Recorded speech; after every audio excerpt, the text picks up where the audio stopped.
तो हमारा सीरीज़ का जो नेक्स्ट टॉपिक है वो थर्मोडायनामिक्स है। थर्मो दो वर्ड से मिलकर बना हुआ है, thermo and dynamics. Thermo means होता है हीट एंड डायनामिक्स मीन्स होता है internal change in system. Internal change in system means system की जो मैक्रोस्कोपिक प्रॉपर्टीज़ है, लाइक इसका प्रेशर हो गया, वॉल्यूम हो गया, टेम्परेचर हो गया, मास हो गया एंड नंबर ऑफ मोल्स। ये सिस्टम की मैक्रोस्कोपिक प्रॉपर्टीज़ है, इनमें चेंज हो ड्यू टू हीट की वजह से इनमें चेंज हो तो वो इंटरनल चेंज कहलाता है। हम सभी लोग जानते हैं अगर हीट जनरेट होगी तो वर्क होगा, वर्क होगा तो हीट जनरेट होगी, दोनों एक दूसरे। आगे हम बात करते हैं थर्मल इक्विलिब्रियम की। क्या होता है, जनरली एक वर्ड से हमें लगता है कि टेम्परेचर, दो बॉडीज़ का टेम्परेचर जो है वो इक्वल हो। जैसे हमारे पास दो बॉडीज़ हैं, उन दो बॉडीज़ का टेम्परेचर जो है वो इक्वल हो तो वो सिस्टम, वो बॉडी थर्मल इक्विलिब्रियम होती है, पर ऐसा नहीं है। थर्मल इक्विलिब्रियम होता है system macroscopic properties of system like pressure, volume, temperature are number of mole are constant. जब किसी भी सिस्टम की ये सारी प्रॉपर्टीज़ है, लाइक प्रेशर हो गया, volume, temperature, mass and number of moles constant होते हैं, उनमें चेंजेस नहीं होती, तब वो बॉडीज थर्मल इक्विलिब्रियम में होती है।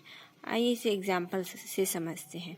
सपोज़ हमारे पास कोई एक बॉडी है जो है और ये एडियाबैटिक कंडीशन में है या नॉन कंडक्टिंग कंडीशन में है।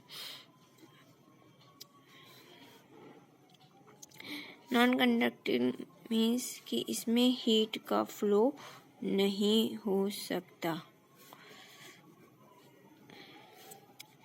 Heat not flow. ये बॉडी है, इसका टेम्परेचर T है, प्रेशर P A है, वॉल्यूम A है सकता।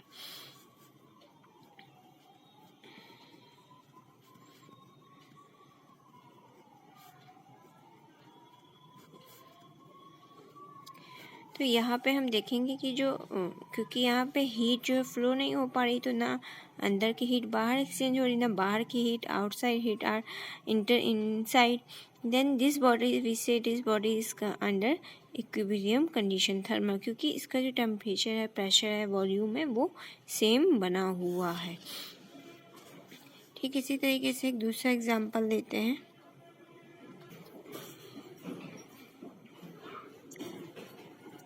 ये हमारे पास दो बॉडीज़ है और दोनों ही जो है नॉन कंडक्टिंग इन्वायरमेंट में है। डेट मीन्स इनमें हीट का फ्लो नहीं होगा, इनमें हीट का फ्लो नहीं होगा और दोनों का ही टेम्परेचर जो है डिफरेंट, इसका टेम्परेचर T है, इसका टेम्परेचर B है। ठीक है, ये बॉडी A है और ये बॉडी B है। तो कोई भी सिस्टम या कोई भी बॉडी, अगर दो डिफरेंट बॉडी है, उनका टेम्परेचर डिफरेंस है, तब भी वो थर्मल इक्विलिब्रियम में होंगी, क्योंकि उनका जो टेम्परेचर है, प्रेशर है, वॉल्यूम है, मास है, नंबर ऑफ मोल्स है, वो कांस्टेंट है, उनमें चेंज नहीं हो रहा, क्योंकि मॉलिक्यूल्स जो है, हीट जो है नॉन कंडक्टिंग बॉडी की वजह से अपने एनवायरनमेंट में ट्रांसफ़र नहीं हो रही, एक्सचेंज नहीं हो रही है। So we say that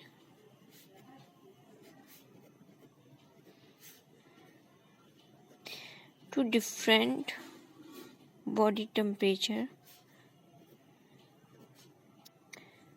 system are also in thermal equilibrium.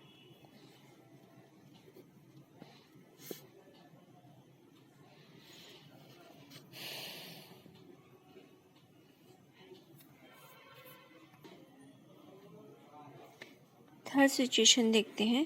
Suppose हमारे पास एक सिस्टम ये A है और एक सिस्टम ये B है। इसके चारों तरफ हमने जो है नॉन कंडक्टिंग इन्वायरमेंट कर दिया है इसके चारों तरफ, पर यहाँ पर जो है हमने कंडक्टिंग कर दिया है। डेट मीन्स यहाँ पर जो है हीट ट्रांसफ़र होगी वो इधर से इधर हो। ये हीट हमेशा हॉटनेस से कोल्डनेस की तरफ ट्रांसफ़र होती है। तो ये हीट तब तक ट्रांसफ़र होगी जब तक दोनों साइड टेम्परेचर इक्वल ना हो जाए और प्रेशर है, वॉल्यूम है, सारी चीज़ें इक्वल ना हो जाए, तब तक हीट जो है वो ट्रांसफ़र होती रहती है। और जब दोनों ही तरफ जो है टेम्परेचर इक्वल हो जाएगा तब ये सिस्टम हमारा